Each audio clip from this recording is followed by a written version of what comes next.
Alright, Ninjas, so today continuing on with the series of beating the very hard guild quest only using special move level 1 characters. Today, we are going against the melee and no affiliation guild quest. Quite the easy phase, I will say. I mean, besides the fact you have access to one of the most dominant teams in the entire game, Yachiru, Shinji, and also Akon. If we actually have a look at the characters that you can bring here, I mean, look at the options you can bring. As you can see, and it's potentially even in that order, the best 5 characters you can bring are going to be these top 5 characters. But at the same time, you can bring some other characters. Our book Ichigo is still holding up potentially well enough to be used here, and then even though Senpan version Ichigo is a ranged character, he still does have Super Killer, and he is providing your team with the Vortex. If we have a look at the most auto-played characters, this one's kind of interesting, I will say. Really funny to see the number 1 most used auto-played character is Akon, a character that doesn't even have Killer for this week. But again, because everyone's using Yachiru, it makes sense why Akon is there paired with her. In terms of normal attack damage characters, you have access to Oetsu, Fierce Battle Byakuya, Spirit Society Chad, and even Ishin. While at the same time, as sides, you can even use characters like White,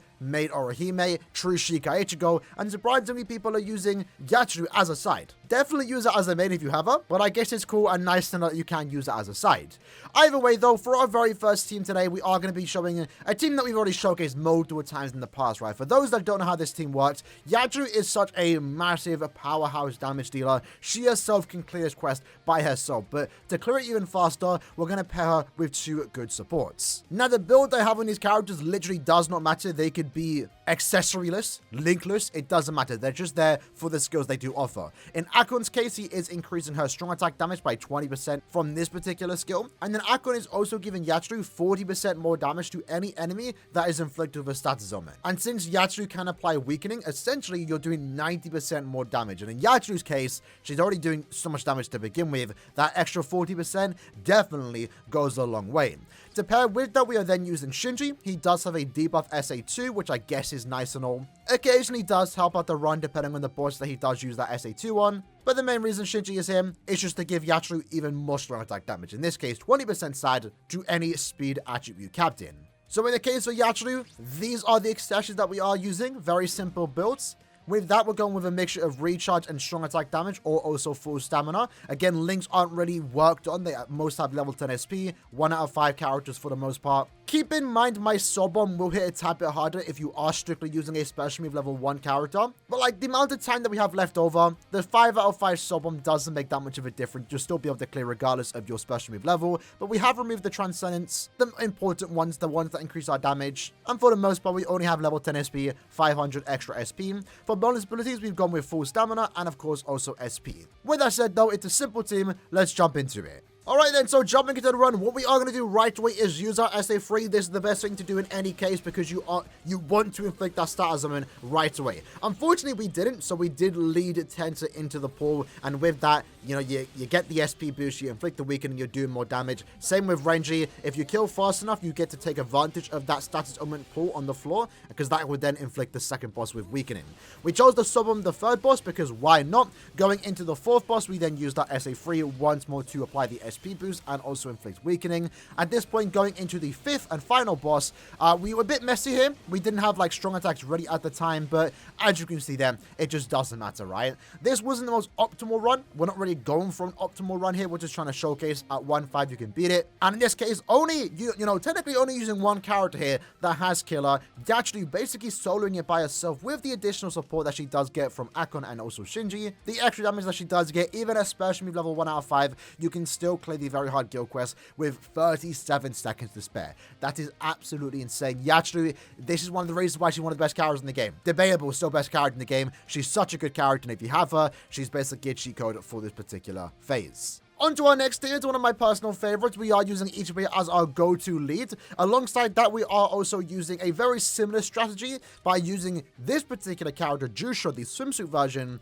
He's basically the Akon to Yachiru, right? So it's going to give us 20% more damage, strong attack damage in particular, and then to any enemy that is affected with a status ailment, we are once more doing 40% damage. Now, if you don't own this particular character, what you can do instead is just bring a normal attack damage character, Fierce Battle Byakuya. Ishin, for example, any normal attack damage character would do a good job here. But you also can use the recently released Fierce Battle Soifon if you have her, because she basically does the exact same thing, 20% sad, 40% more damage to enemies inflicted with an ailment. And then just to top up the team with some extra support, normal attack damage dealing character, a technique character too, so they also benefit from the buff from Jushiro, most of the 40% damage to a status element. But Owetu in particular is also a nice character that boosts your team, and it also just looks cool too because it's Ichibe and Owetu. It makes sense them being in the same team together. So for the build, again the standard, we're going with the same exact accessories here for Ichibe. For the links, we're going with a mixture of recharge, full stamina, and also strong attack damage. Only special move level 1, SP level 10, with full stamina and also SP as bonus abilities. Owetu is going to be using a golden Chappie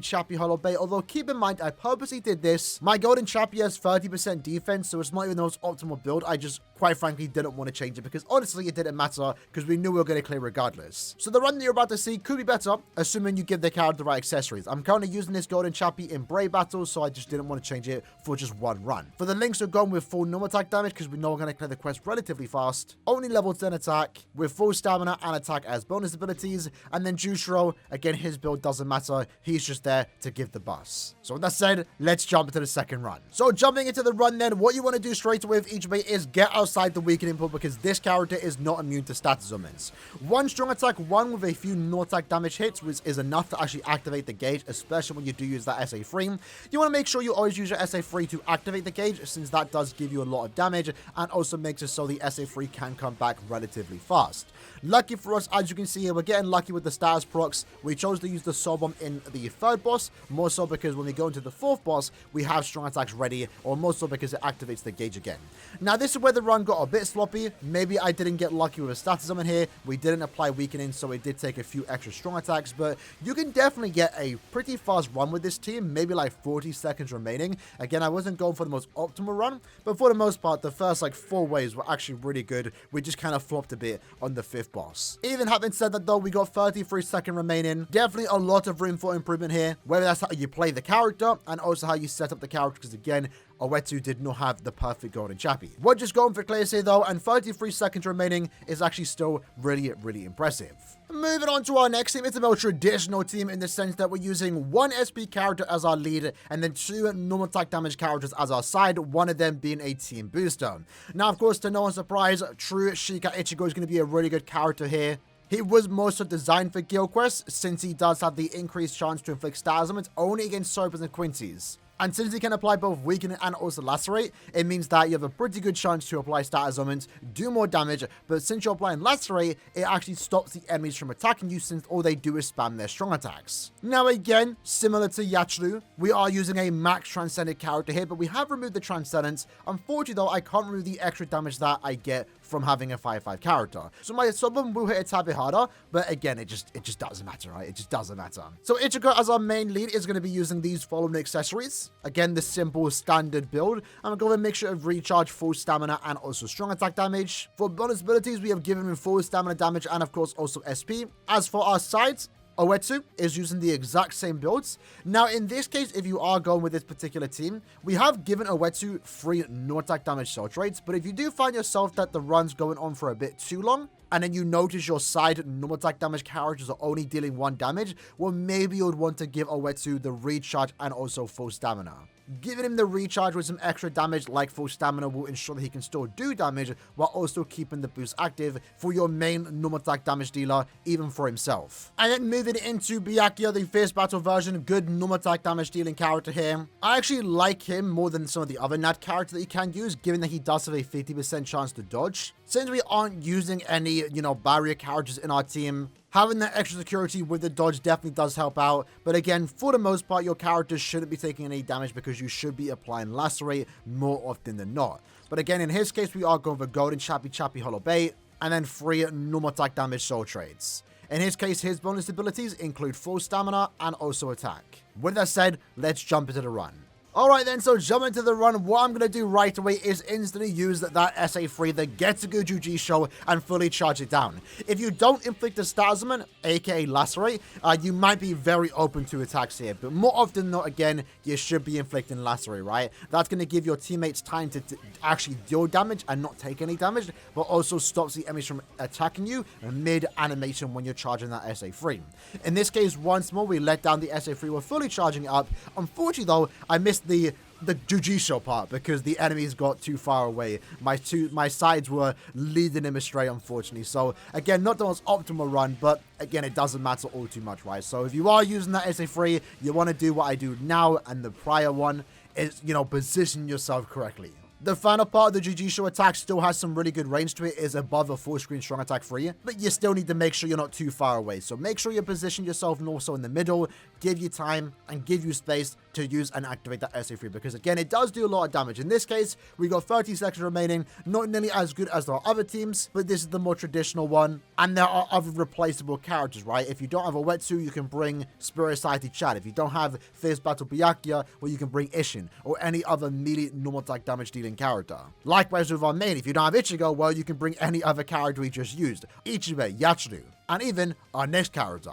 Alright then, so jumping into our final team, in this case we have the Team Lacerate. I wanted to change up a Wetsu. Instead of using him, I chose to use Chad. Same difference, right? They both do the same thing, boost the team. Again, if you find your team running a bit slow, you might want to opt in to use Recharge and also full stamina damage soul traits. I just kept it simple. I just used normal attack damage. Was the most optimal play? Probably not. Ishin is going to be our main NAD damage dealer. Although it really doesn't work the best against the final boss since they are a speed character, but it still works for the most part. So we went with a golden Chappy Hollow Bait with 3 normal attack damage soul traits. Again, only 1-5. I did have him at level 10 stamina. I was actually running out of gold prior to actually recording this. I had like 800,000 by the way. So I didn't want to remove that level 10 slot, but you'll notice in the run that at no point was he ever close to dying, so the level 10 stamina didn't make that much of a difference. But we gave him full stamina and also damage to Lacerate. Probably give him full stamina and attack. That's definitely the go-to play. I just didn't want to change it. I've also just realized that I had a no affiliation killer sticker on. So again, this is a very bad setup. Do not do as I do. I realized later on too, but I guess it's worth mentioning prior to the run, is that Ishin is not immune to weakening. So you would ideally want to give him some type of way to make him immune to stat summons. But even having said that, even with all these mistakes, not a single character was built to their best of their abilities. We still managed to beat the quest. So you should easily be able to replicate this team and make it even better. But 8th Anniversary White is going to be our go-to lead here. In this case, these are the accessories that we are using, and these are the particular links. Once more, I do own the character, especially with level 5, so my Sobum is going to hit a tad bit harder, but you'll notice in the run that it probably doesn't matter all that much. But we have given him full stamina and also SP as bonus abilities, so let's jump into the run. Alright then, so the idea for this team is very similar to the Ichigo team that we just showcased, where you kind of want to inflict stat summons because you'll notice again that you don't have characters here that can take a lot of hits, right? They are open to attack, so ideally you want to see what we have here, where the boss is chasing after us, so even if they weren't inflicted with Lacerate, as long as they didn't get too close to them, they wouldn't actually use a strong attack. So that definitely helps out, but I think you realistically want to actually inflict a stat summon on every given boss, and in this particular run, and keep in mind it only took us 2 runs to get this particular attempt, we actually got very lucky and inflicted stat summons on any given boss. The third boss is definitely the easiest, given that you do have the increased chance to inflict stat summons. You know, compared to Ichigo, he has the increased chance against every boss. White doesn't. He only has it against the one boss, that being the heart one.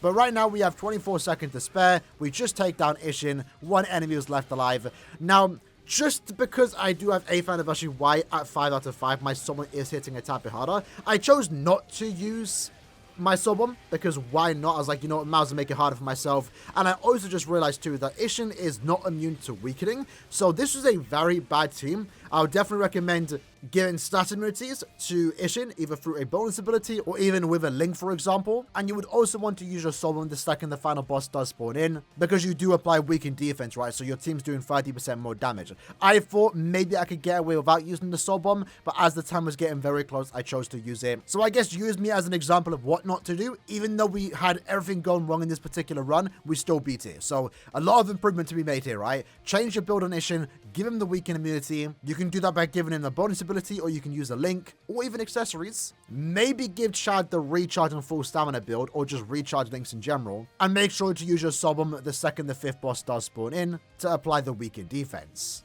With that said, lads, that was the video for today, trying out 4 different teams in the very hard difficulty of Guild Quest, the merely Reaper Guild Quest phase. Again, it's quite the easy one, right? There's a lot of characters you can use. I did want to showcase this particular team, or more so just try out Beyond Bankai Toshiro, but I only have 1 ticket left, and I want to save that for my own personal score. And the team itself is basically the exact same as the Ichibei team. Same strategy, same formula. The only difference is that we're now using Toshiro instead of Ichibei, so you can easily replicate that team and even try it yourself. Again, the top 10 characters clearly show what the most used characters are here. Super easy phase, very straightforward, shouldn't provide that much of an issue. Hope this video helped though. Hope you guys enjoyed it, and I'll see you guys next time. Take care and peace.